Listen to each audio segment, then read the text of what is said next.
Hello friends, it's Dave here from SaveDex. Now, the Nintendo Switch has a lot of games, thousands at this point.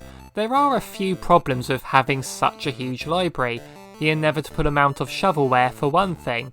With every great, well publicised game, you get plenty of rubbish to go with it.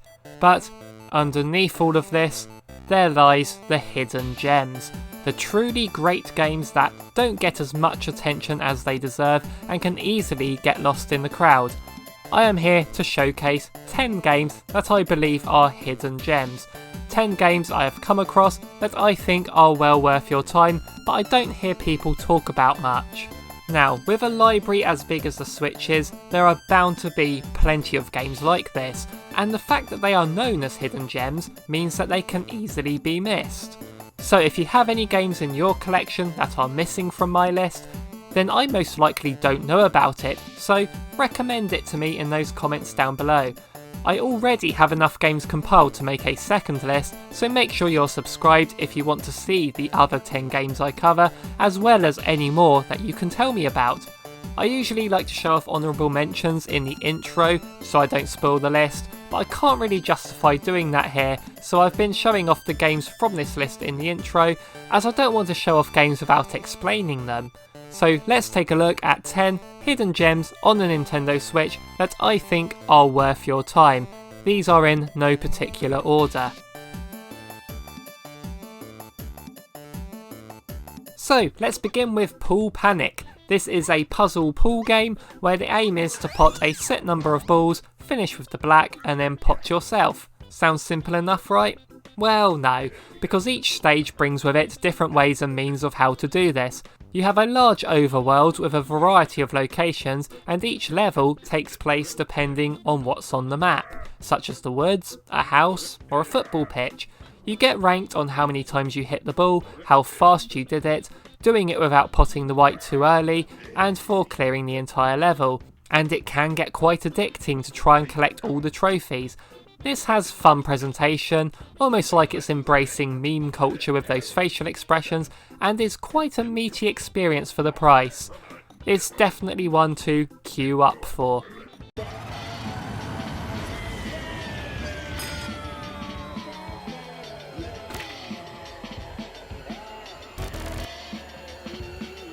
So next let's take a look at Paperball Deluxe, a game that came out nearly a year ago now, and at the time, Monkey Ball wasn't really in a good state, being dormant for many years and the only recent release being a remaster of a game that people weren't too keen on, myself included.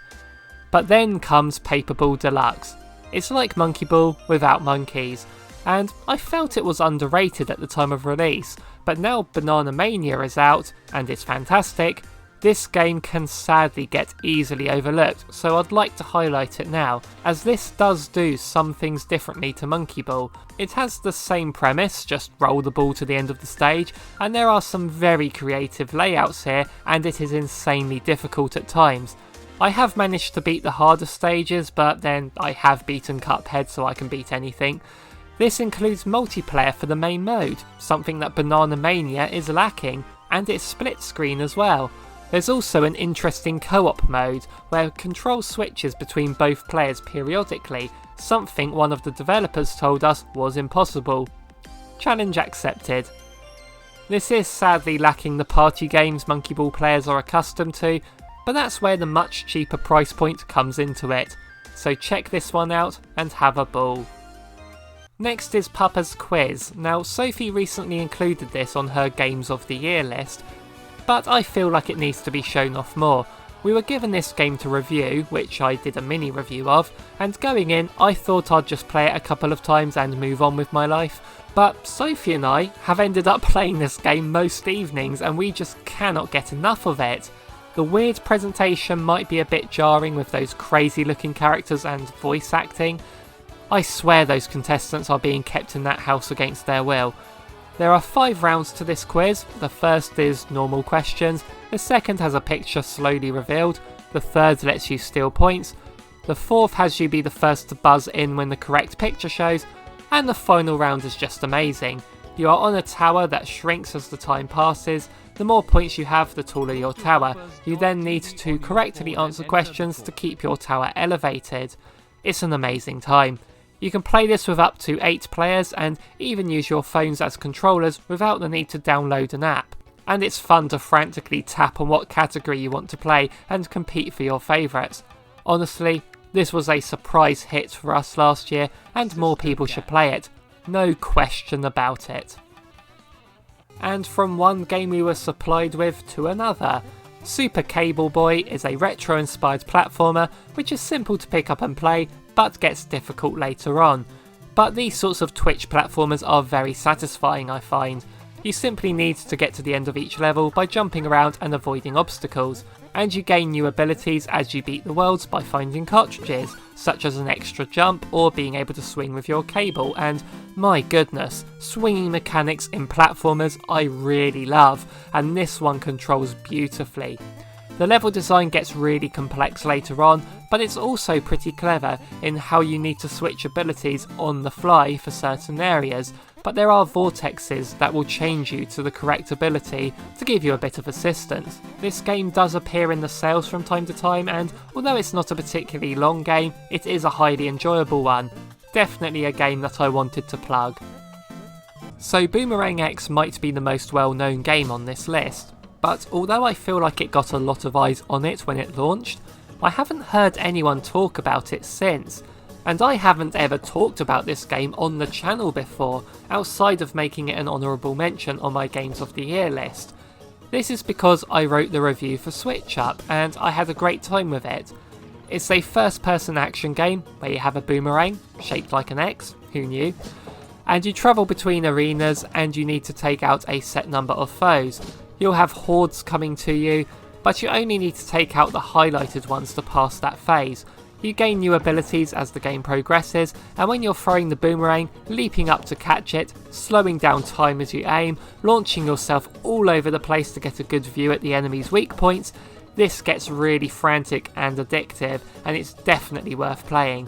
There are different ways to play this game when it comes to difficulty and controls, and it's a great one for speedrunning as well. Certainly a game that I enjoy coming back to. Next is Screen Cheat Unplugged.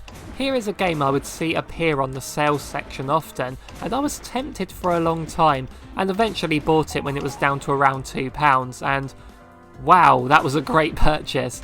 If you're a fan of old school split screen multiplayer games, particularly first person shooters like GoldenEye or Time Splitters 2, then this captures the spirit of those and has an amazing twist on it to make it unique. Remember that sacred rule with split screen gaming about not looking at your opponent's screens? Well, this game embraces that exploit, and as the title suggests, you absolutely need to do this. Your characters are all invisible. So how do you know where they are? By looking at their screen. That's about it, and outside of that, it's a basic multiplayer first-person shooter game, and it plays really well, with plenty of stages to unlock, funny weapons to use, and game modes to see, as well as mutators to really shake up the gameplay. The stages are very well designed, with the different areas being colour-coded, which makes it easier to find where people are. Only get this if you have people to play with locally. It's no fun cheating against the AI after all.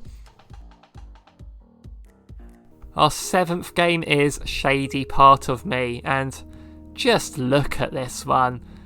This is a game that was shadow dropped at the Game Awards pre-show in 2020. I think that may have gone against it, as it possibly got overshadowed by a lot of other announcements at those awards, and hey, I've used 2 shadow puns already. You play as a girl and her shadow in a puzzle platformer. The girl can move in 3D, move blocks but can't jump. The shadow moves in 2D, can't move blocks but can jump. You switch control between the two to progress through the worlds, moving things in the worlds to manipulate the shadows to allow your shadow to get past. There was a lot of creative puzzles here, and the world it created was visually impressive. I honestly rate this as the best puzzle platformer on Switch, and I think its only downfall is there's no co-op, and this game would have been perfect for it. It sells at a decent price as well, so no excuses. Check out my review for more, but don't let this get lost in the shadows. And now it's time for Sophie's choice, and she has selected Minute. Take it away, Sophie. Thank you, Dave. Here we have a top-down action-adventure game where you get a sword that curses you and gives you a minute to live. That's helpful. Every time that minute runs out, you die and start again from home. Because of this, the world isn't too big. Although there are checkpoints you can revive at when you reach them, you have to be able to explore the immediate area and work out what to do next in the short amount of time, a minute. This allows you to get to know each area really well, and you can learn by trial and error which is the best way to go. And being brought back to a central point can also eliminate backtracking if you go the wrong way. Give this one a go if you get a minute.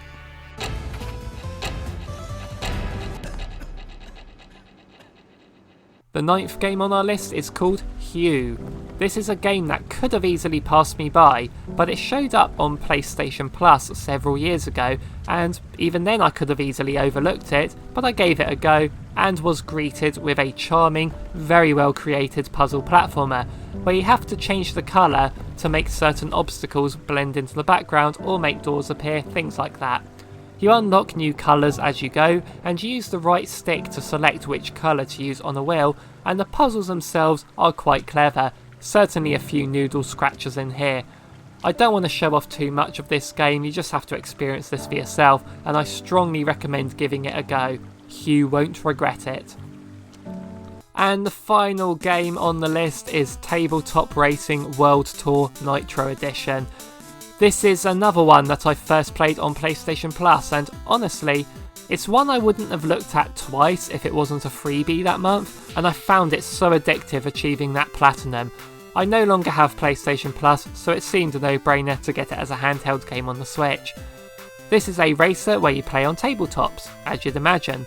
This means that the courses are filled with giant versions of typical things that you'd see on a kitchen table or a kid's bedroom, for example, which makes for some interesting layouts. That alone is great to see, but what sets this apart is the missions.